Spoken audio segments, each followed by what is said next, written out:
नमस्कार साथियों, स्वागत है आप लोगों का आपके अपने यूट्यूब चैनल एक्सीलेंट क्लासेज में। साथियों, उम्मीद करते हैं आप अच्छे होंगे और आपकी पढ़ाई बहुत ही अच्छी चल रही होगी। आइए साथियों, बिना विलंब किए क्लास को हम आगे बढ़ाते हैं। देखिए मेरे भाई, आज हम क्या पढ़ेंगे हम लोग, तो भारतीय संविधान की जो अनुसूचियाँ हैं उनके बारे में पढ़ेंगे। आइए क्लास को शुरू करते हैं। ठीक, अनुसूचियाँ, अब ये अनुसूचियों के बारे में बात कर लें तो जो अनुसूचियाँ हैं हमारे पास वो पहले कितनी थी, है ना। तो देखिए, जब संविधान बना था उस समय 8 अनुसूचियाँ हुआ करती थी। आज के डेट में कितना है, तो भाई मेरे 12 अनुसूचियाँ, इस बात को ध्यान रखेंगे। तो संविधान निर्माण के समय 8 अनुसूचियाँ थी, आज के डेट में कितना है, 12 अनुसूचियाँ हैं, इस बात को थोड़ा ध्यान रखिएगा। अब हम बात करेंगे भाई पहली अनुसूची में क्या लिखा है ना। तो देखिए, पहली अनुसूची में बात करेंगे तो पहली में है भारत के राज्य क्षेत्र या फिर भारत के संघ व राज्य क्षेत्र का उल्लेख है। कहने का मतलब ये है कि भारत में कौन कौन सा इलाका या कौन कौन से प्रदेश शामिल होंगे, इस बात का उल्लेख कहाँ है, तो अनुसूची पहली में है, इस बात को ध्यान रखेंगे। अब देखिए, राज्यों के बारे में बात करें तो 28 राज्यों का उल्लेख है ना। आज के डेट में 28 है, पहले तो नहीं था, ठीक है, पहले 14 ही राज्य हुआ करते थे। तो आज की वर्तमान स्थिति देखें तो 28 राज्य, 8 केंद्र शासित प्रदेश और अर्जित किए जाने वाले क्षेत्र, वहाँ पे 3 कैटेगरी है। एक है आपका राज्य का, एक है केंद्र शासित प्रदेश का और एक है अर्जित किए जाने वाले क्षेत्र। तो वर्तमान स्थिति है, राज्यों की संख्या 28, केंद्र शासित प्रदेशों की संख्या 8 हो जाएगी और जो अर्जित किए जाने वाले क्षेत्र हैं उनकी संख्या कितनी हो जाएगी मेरे भाई, तो उनका हो जाएगा 0, क्योंकि आज तक हमने कोई भी क्षेत्र अर्जित नहीं किया है, इस बात को ध्यान रखेंगे।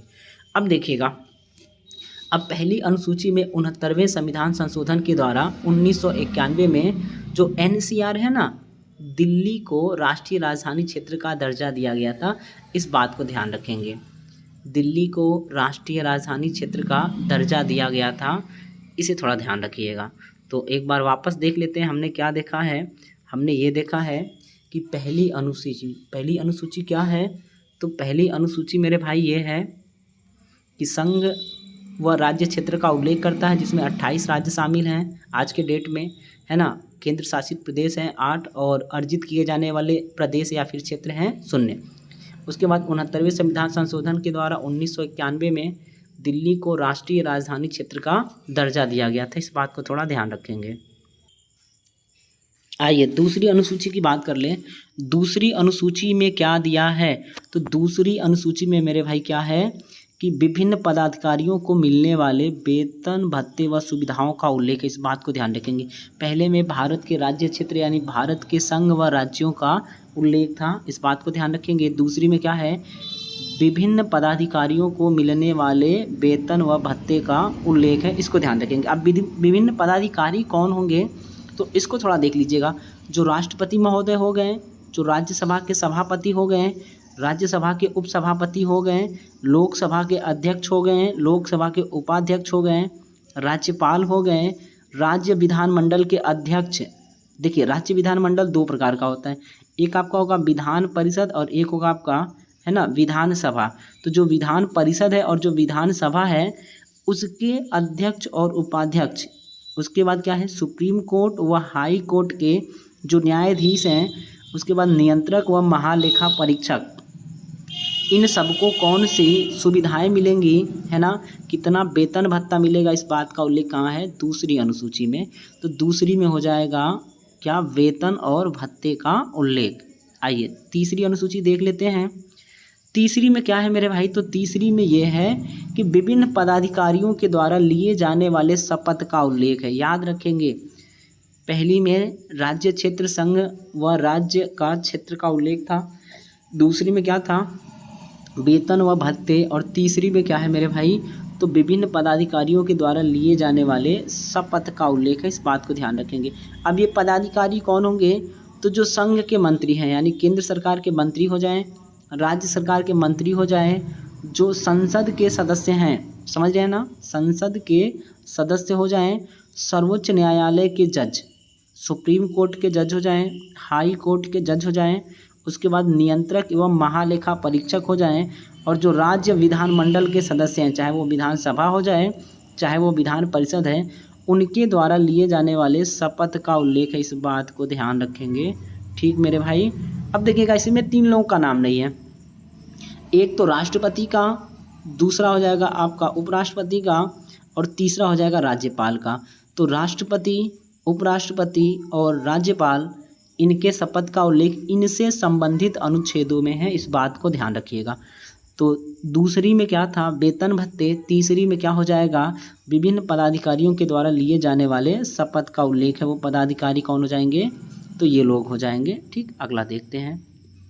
अब देखिएगा अनुसूची 4 क्या कहती है ना, या फिर चौथी अनुसूची क्या कहती है कि राज्यसभा में सीटों का आवंटन, राज्यसभा में सीटों का आवंटन किससे संबंधित है, अनुसूची 4 से है। अब देखिएगा किस राज्य से या राज्यों से कितनी सीटें होंगी, केंद्र शासित प्रदेश से कितनी सीटें होंगी राज्यसभा में, ये बात कहाँ पे लिखी हुई है, तो अनुसूची 4 में लिखी हुई है, इस बात को ध्यान रखेंगे। ठीक मेरे भाई, चौथी अनुसूची राज्यसभा में सीटों का आवंटन है, इस बात को ध्यान रखेंगे। 5वीं को याद रखिएगा। 5वीं में क्या है, तो अनुसूचित जाति और जनजाति के क्षेत्रों के प्रशासन एवं नियंत्रण का उल्लेख है।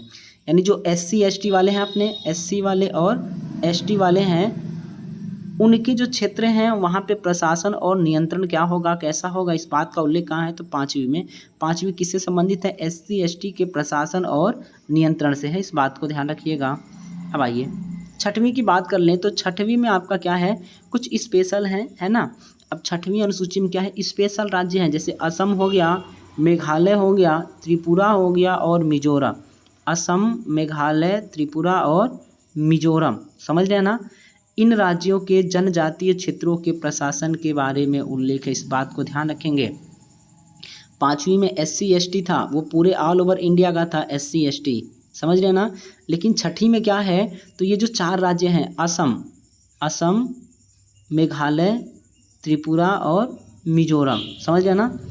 असम, मेघालय, त्रिपुरा और मिजोरम, तो ATTM आप कर सकते हैं, इस बात को ध्यान रखेंगे। A पर असम, उसके बाद त्रिपुरा, मिजोरम और मेघालय, ATTM जो करना है कर लीजिएगा। असम, मेघालय, त्रिपुरा और मिजोरम राज्य के जनजातीय क्षेत्रों का उल्लेख है, यानी जनजातीय क्षेत्रों के प्रशासन का उल्लेख कहाँ है, तो 6वीं अनुसूची में। 7वीं इंपॉर्टेंट है, इसको ध्यान रखेंगे।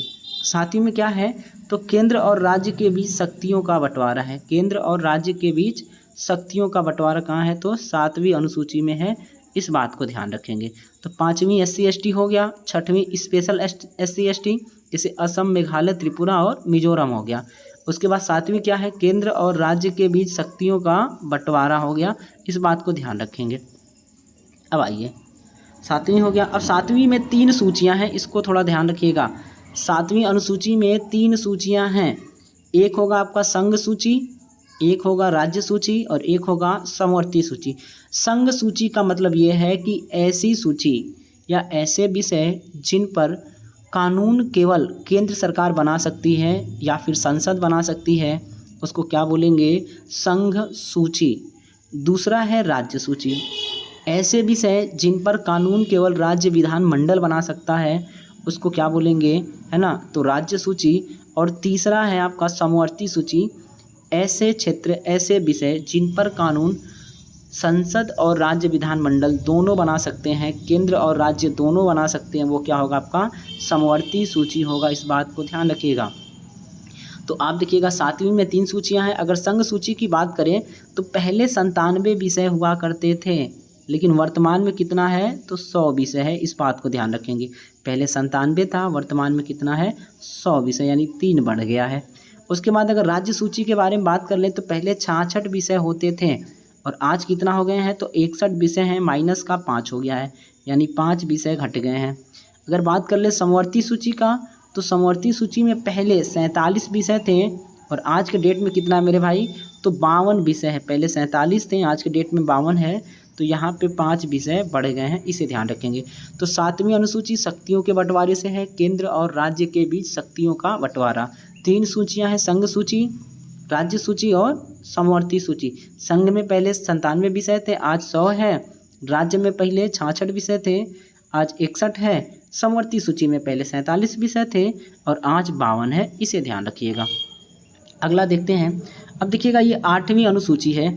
8वीं याद रखेंगे भाषा से संबंधित है, यानी 8वीं अनुसूची का संबंध किससे है?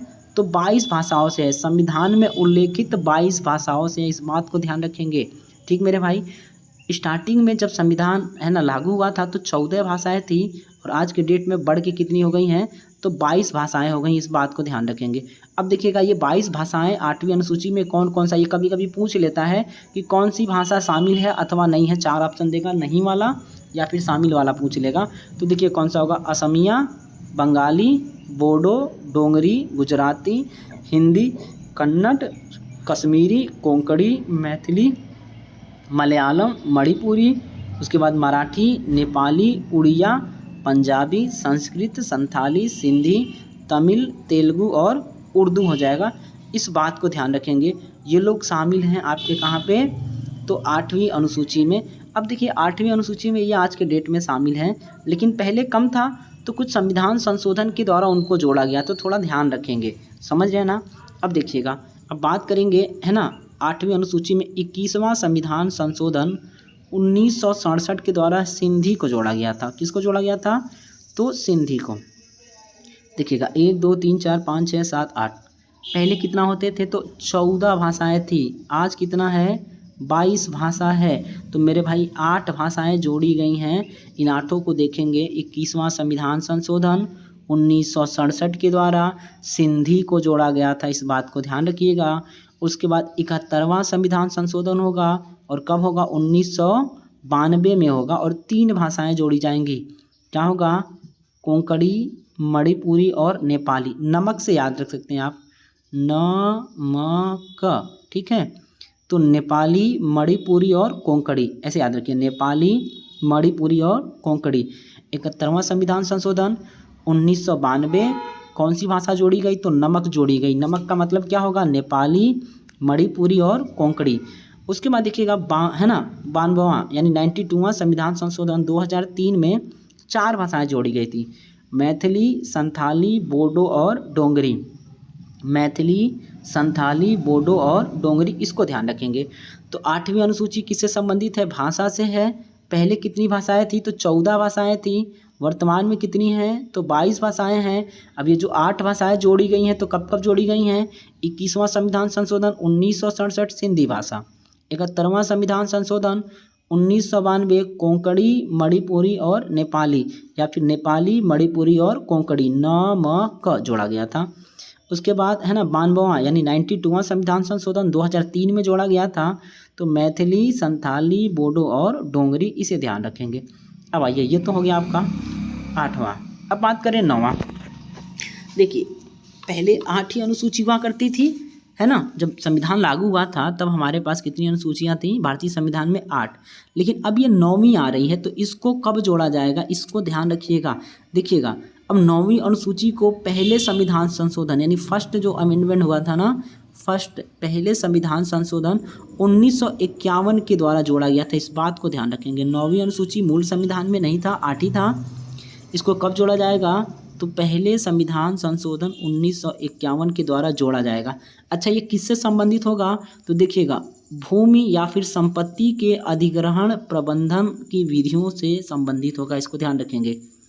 भूमि अधिग्रहण की विधियों से संबंधित कौन होगा? तो 9वीं अनुसूची होगा, इस बात को ध्यान रखिएगा। ठीक मेरे भाई, अब आ जाइएगा। अब कौन कौन सी बात हो सकती है? तो देखिए कुछ मुख्य बातें हैं, जैसे जमींदारी व्यवस्था को समाप्त करने का कानून। ठीक है, उसके बाद क्या होगा? भूमि के अधिग्रहण के लिए कानून।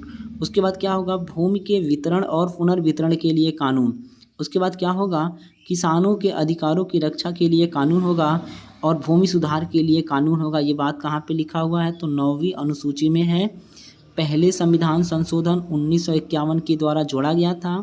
अगर एक लाइन में समझना चाहें तो भूमि या फिर संपत्ति अधिग्रहण एवं प्रबंधन की विधियों का उल्लेख करता है आपका 9वीं अनुसूची, इस बात को ध्यान रखिएगा। अब आइएगा, अब 9वीं अनुसूची में एक बात और है। पहले ये था, है ना, 24 अप्रैल 1973 यानी केशवानंद भारती वाले मैटर के पहले कि जो विषय आपके 9वीं अनुसूची में डाल दिए जाते थे उसको कोर्ट में चैलेंज नहीं कर सकते थे, याद रखेंगे।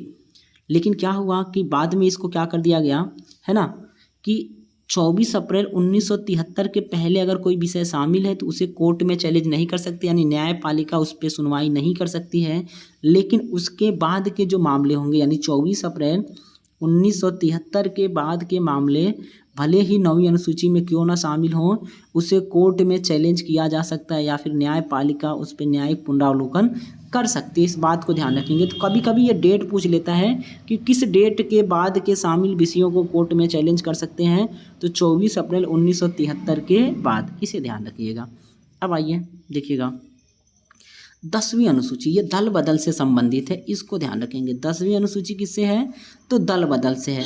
अब देखिए 10वीं अनुसूची मूल संविधान में तो था नहीं, तो अब ये जोड़ा कब गया था, तो है ना 52वें यानी 52वें संविधान संशोधन के द्वारा कब जोड़ा गया था, तो 1985 में ये राजीव गांधी की सरकार थी, राहुल गांधी का नहीं था, राजीव गांधी की सरकार थी। इस बात को ध्यान रखेंगे। 10वीं अनुसूची 1985 में 52वें संविधान संशोधन के द्वारा जोड़ा गया था, इस बात को ध्यान रखेंगे। और इसमें क्या है, तो दल विरोधी है ना, दल बदल विरोधी कानून है, इसको ध्यान रखेंगे। देखिए क्या लिखा है कि 10वीं अनुसूची भारतीय संविधान की एक अनुसूची है जो दल बदल विरोधी कानून से संबंधित है। यह अनुसूची 1985 में 52वें संविधान संशोधन अधिनियम द्वारा जोड़ी गई थी। अब देखिए इसमें प्रावधान क्या है, इसको थोड़ा ध्यान रखेंगे। देखिए पहला कि दल बदल की परिभाषा दी गई है। अब दल बदल किसको कहेंगे, यानी आप किसी पार्टी के है ना बैनर तले आप चुनाव लड़ लिए हैं, चुनाव जीत गए हैं, तो अगर आप कोई दूसरी पार्टी में जाना चाहते हैं या फिर अगर आप निर्दल होना चाहते हैं तो आपकी सदस्यता खत्म हो जाएगी, आपको सदस्यता छोड़ना पड़ेगा। इस बात को ध्यान रखेंगे। यही बात लिखा हुआ है कि अनुसूची में दल बदल की परिभाषा दी गई है, जिसमें यह कहा गया है कि कोई सदस्य अपने दल को छोड़कर दूसरे दल में शामिल होने या निर्दलीय बनने के लिए अपनी सदस्यता छोड़ देता है, तो उस पे ये आपका 10वीं अनुसूची का जो बात है दल बदल विरोधी कानून, ये लागू हो जाएगा। ठीक है। अब देखिए इसके परिणामतः क्या होगा कि अब ये बोलेगा कि अगर आप ऐसा कर रहे हैं कि पार्टी छोड़ रहे हैं, दूसरी पार्टी में जा रहे हैं या फिर निर्दल होना चाहते हैं, तो अब इसका क्या होगा कि अगर अनुसूची में यह प्रावधान है कि यदि कोई सदस्य दल बदल करता है तो उसकी सदस्यता समाप्त हो जाएगी। आप जिस भी सदन के सदस्य हैं, अगर आप लोकसभा के हैं, ठीक है, तो आपकी सदस्यता खत्म कर दी जाएगी। इस बात को ध्यान रखेंगे। अब देखिए कुछ बात और लिखा है, अपवाद के रूप में क्या लिखा है कि अनुसूची में कुछ अपवाद भी दिए गए, जैसे यदि कोई दल 2 या 2 से अधिक दलों में विभाजित होता है या कोई दल अपना नाम बदल लेता है, तो ऐसे मामलों में दल बदल नियम लागू नहीं होगा। कहने का मतलब यहाँ पे ये है, देखिए 1 जन गए, 2 जन गए या 2-4 जन गए, यानी पार्टी के 2/3 मेंबर अगर अलग हो जाएं और वो चाहें कि नई पार्टी बना लें, तो अब यहाँ पे दल बदल लागू नहीं होगा। समझ रहे ना, मेजॉरिटी पार्टी के जो अधिकांश मेंबर हैं वो पार्टी से अलग होके एक नई पार्टी बना लें या उस पार्टी का अपना दावा करने लगें, तो वहाँ पे दल बदल कानून लागू नहीं होता। इस बात को ध्यान रखेंगे। ठीक है। अगर इंडिविजुअल कोई जा रहा है 1 जन 2 जन 4 जन, तो फिर उस पर दल बदल विरोधी कानून लग जाएगा। अब जैसे आप महाराष्ट्र का नियम देख सकते हैं, उदाहरण है ना, शिवसेना थी, तो शिवसेना किसकी थी, है ना, वो ठाकरे साहब का था।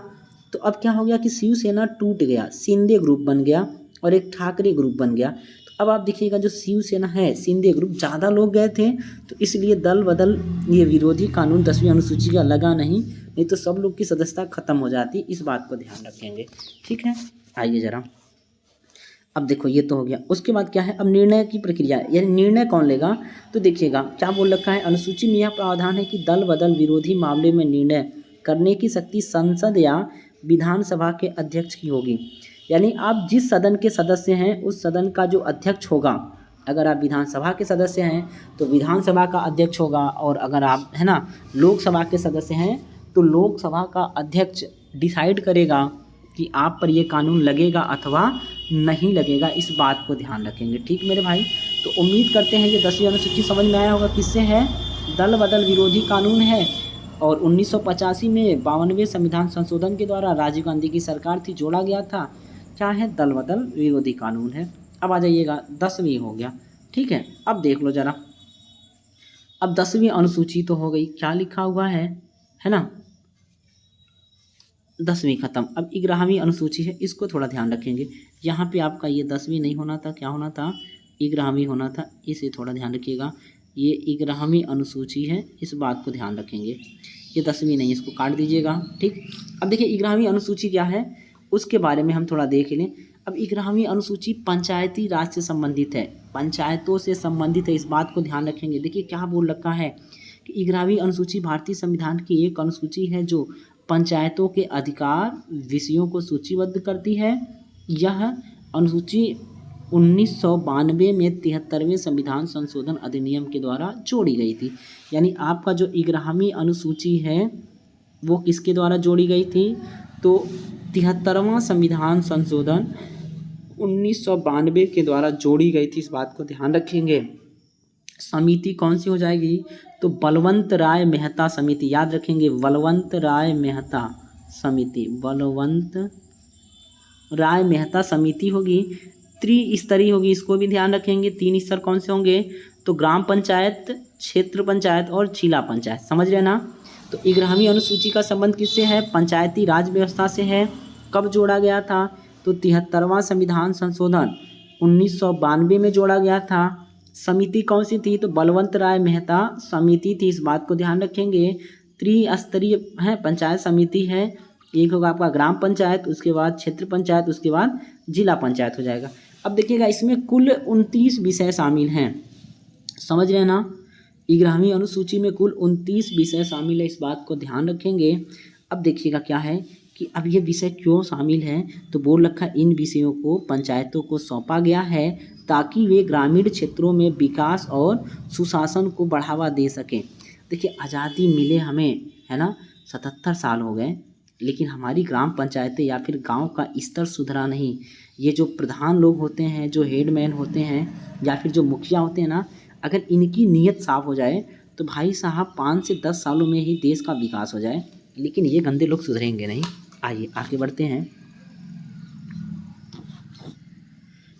अब आ जाओ भैया, अब है आपकी 12वीं अनुसूची। देखिए 12वीं अनुसूची में क्या बोल रखा है, तो 11वीं किससे थी, ग्राम पंचायत से था, है ना, यानी गांव की व्यवस्था थी। तो 12वीं क्या होगा, नगर पालिकाओं से संबंधित होगा, नगर निगम जो है उनसे होगा, इसको ध्यान रखेंगे। अब देखिए 12वीं अनुसूची भारतीय संविधान की एक अनुसूची है जो नगर पालिकाओं के अधिकार विषय को सूचीबद्ध करती है, और यह 92वां है ना, यानी कि 74वां संविधान संशोधन 1992 में जोड़ी गई थी, इसको ध्यान रखेंगे। देखिए 73वां 1992 में कौन सा जोड़ा गया था, तो आपका हो जाएगा पंचायती राज वाला, और आपका हो जाएगा नगर पालिका 74वां संविधान संशोधन 1992 में जोड़ा जाएगा, इस बात को ध्यान रखेंगे। अब देखिएगा 12वीं अनुसूची में क्या है कि कुल 18 विषय शामिल है, इसको ध्यान रखेंगे। कुल 18 विषय शामिल हैं और इन विषयों को नगर पालिकाओं को सौंपा गया है ताकि वे शहरी क्षेत्रों में विकास और सुशासन को बढ़ावा दें। तो 11वीं हो जाएगी आपका, है ना, पंचायत से, 12वीं हो जाएगा आपका नगर पालिका से। 74वां संविधान संशोधन 1992 में जोड़ा गया था। कुल यहाँ पे 18 विषय हैं और 11 वाले में 29 विषय था। तो 29 का मतलब दोनों को जोड़ देंगे तो 9 2 11 हो जाएगा। तो 11वीं में 29 मतलब 11, इसको ध्यान रखेंगे। ठीक मेरे भाई, चलिए अब देखते हैं मेरे भैया, ये तो हम लोग आज पढ़ लिए हैं ना, संविधान की अनुसूचियाँ हो चुकी हैं। यदि आप चैनल पे नए हैं तो आपसे निवेदन है कि वीडियो को लाइक करें, आपके जो भी कमेंट हो वो लिख दें, सुझाव दे दीजिएगा, अपने मित्रों में शेयर कर दीजिएगा। और अगर आप पॉलिटी पढ़ना चाहते हैं पूरा अच्छे से तो हमारे चैनल पे बने रहिएगा। देखिए हमने कुछ मैथ के टॉपिक भी देख रखे हैं, वो अच्छे लेवल का है। हाँ, थोड़ी सी उसकी वीडियो क्वालिटी ख़राब है, तो आप चाहें तो जाके प्लेलिस्ट में देख सकते हैं। ठीक मेरे भाई, एक बार रिवाइज कर लेते हैं जल्दी से 2-4 मिनट में। आइए, हमने क्या देखा है, तो हम देखेंगे क्या, भारतीय संविधान की अनुसूचियों में बात कर दे तो कौन कौन सी है। तो देखिए पहले जब संविधान लागू हुआ था तो केवल 8 अनुसूचियाँ हुआ करती थी और वर्तमान में कितना है, तो 12 अनुसूचियाँ हैं। पहली अनुसूची में क्या है, भारत के संघ, है ना, भारत के संघ व राज्य क्षेत्र का उल्लेख करता है, जिसमें 28 राज्य आज के डेट में हैं। है ना। और केंद्र शासित प्रदेश कितने हैं? 8 हैं। अर्जित किए जाने वाले क्षेत्र कितने हैं? तो 0 हैं। उसके बाद 69वें संविधान संशोधन के द्वारा 1991 में दिल्ली को राष्ट्रीय राजधानी क्षेत्र का दर्जा दिया गया था। ये पूछ लेता है कौन से संविधान संशोधन के द्वारा दिया गया था? तो 69 कब दिया गया था? तो 1991। इसको ध्यान रखेंगे। दूसरी अनुसूची क्या कहती है? दूसरी अनुसूची ये कहती है कि जो विभिन्न पदाधिकारी हैं उनको मिलने वाले वेतन भत्ते और सुविधाओं का उल्लेख करती है। तो कौन से पदाधिकारी होंगे? राष्ट्रपति, राज्यसभा के सभापति, उपसभापति, लोकसभा के अध्यक्ष, उपाध्यक्ष, राज्यपाल, राज्य विधानमंडल के अध्यक्ष व उपाध्यक्ष। विधानमंडल 2 होते हैं, एक विधानसभा एक विधान परिषद, तो दोनों के बारे में बोल रखा है। और सुप्रीम कोर्ट, हाई कोर्ट के जो जज हैं उनको, नियंत्रक व महालेखा परीक्षक हैं उनको मिलने वाले जो वेतन भत्ते और सुविधाएं हैं इसका उल्लेख कौन करेगा? तो दूसरी अनुसूची करेगी। इस बात को ध्यान रखेंगे। तीसरी में क्या था? तो इनके द्वारा लिए जाने वाले शपथ का उल्लेख है, यानी विभिन्न पदाधिकारियों के द्वारा लिए जाने वाले शपथ का।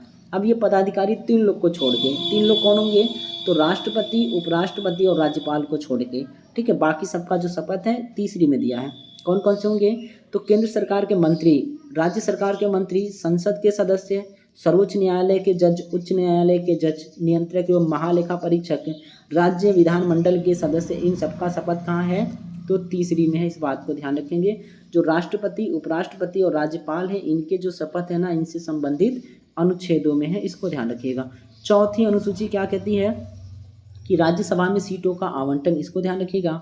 5वीं अनुसूची का संबंध किससे है? SC और ST के प्रशासन और नियंत्रण के क्षेत्रों से। इसको ध्यान रखेंगे। यानी SC ST के, है ना, अनुसूचित जाति एवं जनजाति के क्षेत्रों के प्रशासन एवं नियंत्रण के बारे में उल्लेख कौन करता है? तो 5वीं अनुसूची करता है। इसे ध्यान रखिएगा। अब देखिएगा छठी क्या करता है? तो छठी में क्या है? स्पेशल राज्य हैं, जैसे असम, मेघालय, त्रिपुरा और मिजोरम के जनजातीय क्षेत्रों के प्रशासन का उल्लेख है। 7वीं क्या है? शक्तियों के बंटवारा, केंद्र और राज्य के बीच शक्तियों का बंटवारा है। इसे ध्यान रखेंगे।